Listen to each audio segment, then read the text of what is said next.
What's going on? Hope everyone is doing well today. Pretty excited about this video. I've been kind of hyping it up for a little bit because one of these records has been stuck in the mail. I'll kind of get to that, but first off, thank you, 400 subscribers. I'm honestly shocked that anyone even watches my videos of me just talking about records for like 30 minutes straight. So I appreciate everyone who watches, who like interacts. I love comments, so please comment. I just love talking to people about records because I don't have many people in my life that I can talk about records to, so I always appreciate that.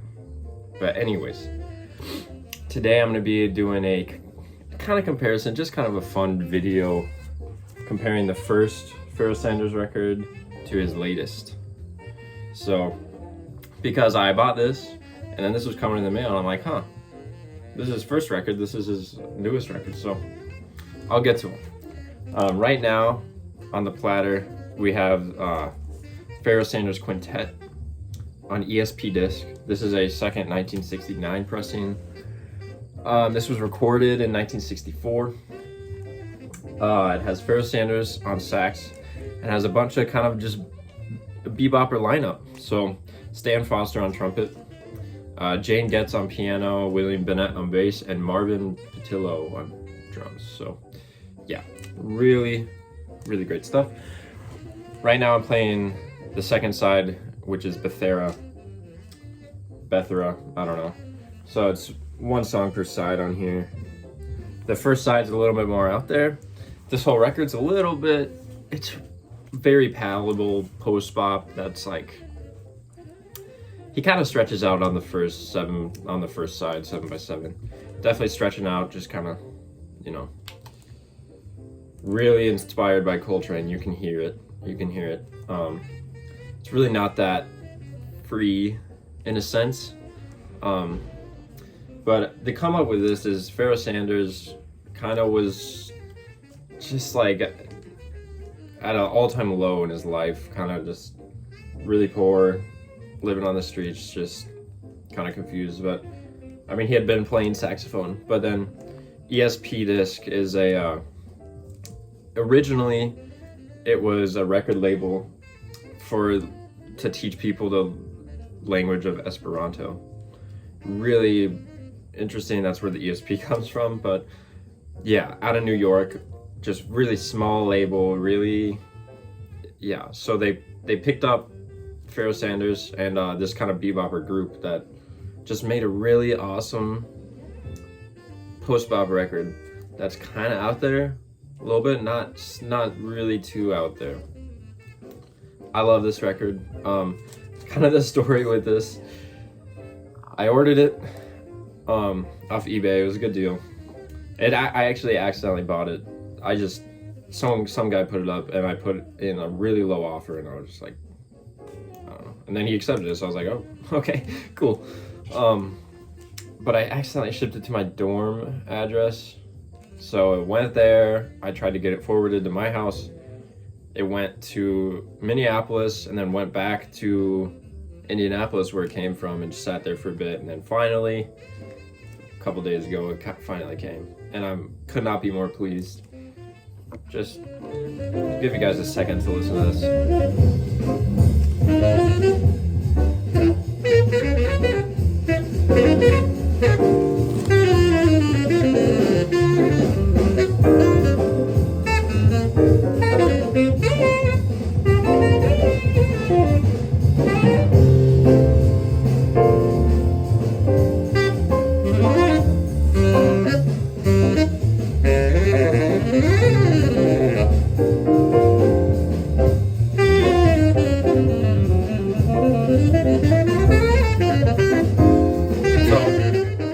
This is kind of a ABA form on Bethera, I don't know how to say it. So the A section, one of my favorite things in jazz is when it's one chord that goes to the minor 7 and it just keeps going back and forth. Sonny Clark Melody for C. Highly recommend that track. It's got Tommy Turrentine on trumpet. Anyways, the A section of this is all it is just 1 minor 7, 1 minor 7, and I just love that sound. And then the B section has some more 2 5s and whatnot, but yeah, it's just kind of like jazz porn for me. Is what I thought, because I just love that movement. It just sounds really nice. Benny Maupin's Yunhana on Lee Morgan's Live at the Lighthouse also does that for a few bars at the beginning. That's one of my favorite ballads of all time. Really beautiful. Highly recommend that. Yeah, just love that movement. And so yeah, the whole second side is just that. Another thing with this, the first pressing actually has an artistic back. This is just kind of promoting the label, which I know, it's all right. It's kind of cool because it shows every release, first 28 releases. This is the 3rd release on this label. The first is an Esperanto language thing, and then the second is just the classic Albert Ayler Trio Spiritual Unity. Very controversial record, very out there, very out there. Yeah, recorded September 10th, 1964. Awesome. Pharoah Sanders Quintet. Really couldn't be happier with this one. Great condition too. I'm gonna slap on this guy now. Excuse me one moment. I can also show you the label of the esp-disk one. So this is that label. Really awesome.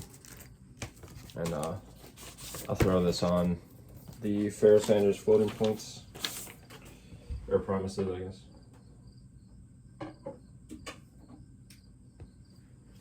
Like I said, these albums can't be compared whatsoever. I mean, 50 years, or more than, 60 years apart.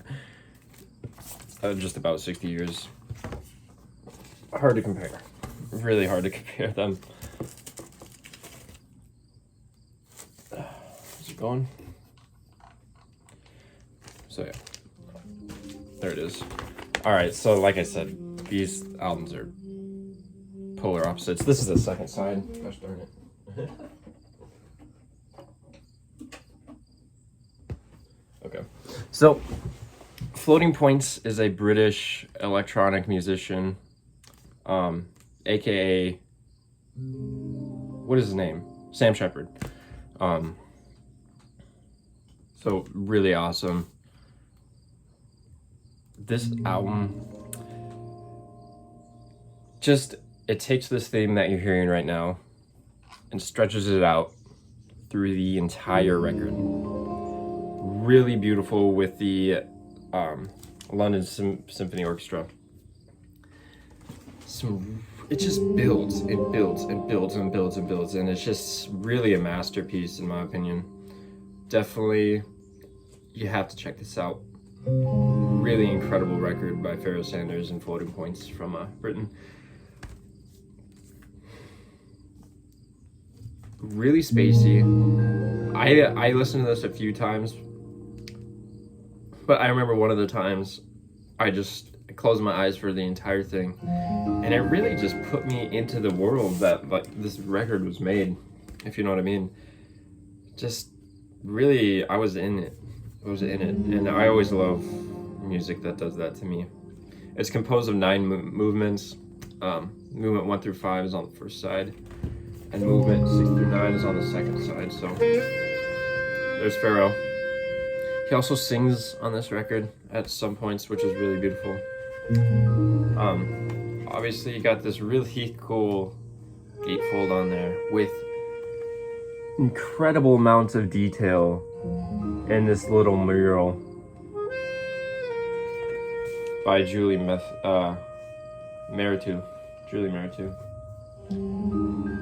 So there's Pharoah in his wheelchair. Yeah. I'll let you guys kind of sit on this for a second, see if you really want to check it out.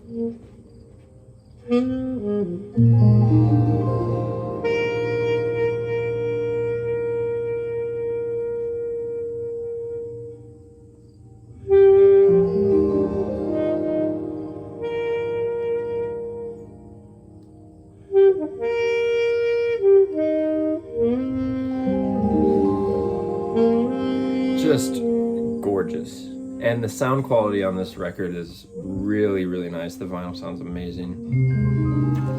On the back there's Pharoah and then Sam Shepard. 2021 release.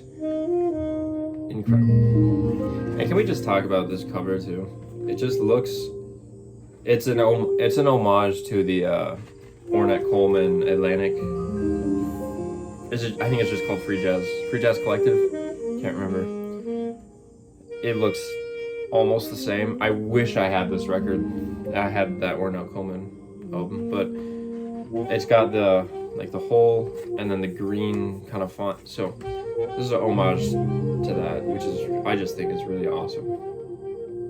Really incredible.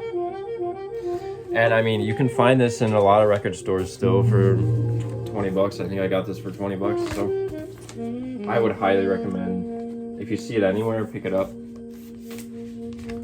I had been wanting this for a while. I kind of hadn't seen it around. So I guess if you see it, buy it. But wow, just really one of those art piece records. Incredible. These two albums cannot be compared, but I did it anyways. I tried to at least. So first Pharoah Sanders record, his newest Pharoah Sanders record. So yeah, that was this little video. Really hope you guys enjoyed me trying to compare these. Both incredible records in their own right. Yeah. Highly recommend both of these. Highly recommend both of these. These are the only two Pharoah Sanders records I have. I would love to get Karma and the one on Indian Navigation. That's impossible to get, but they reissued it. Maybe I'll find a reissue sometime. So yeah, a little life update. I'm moving to college in a house on Friday. So next video, I'm gonna be in a new setup. Yeah, I'm excited to go back. I'll say that. Thank you so much for watching. Happy listening, y'all. Good vibes only. Peace out.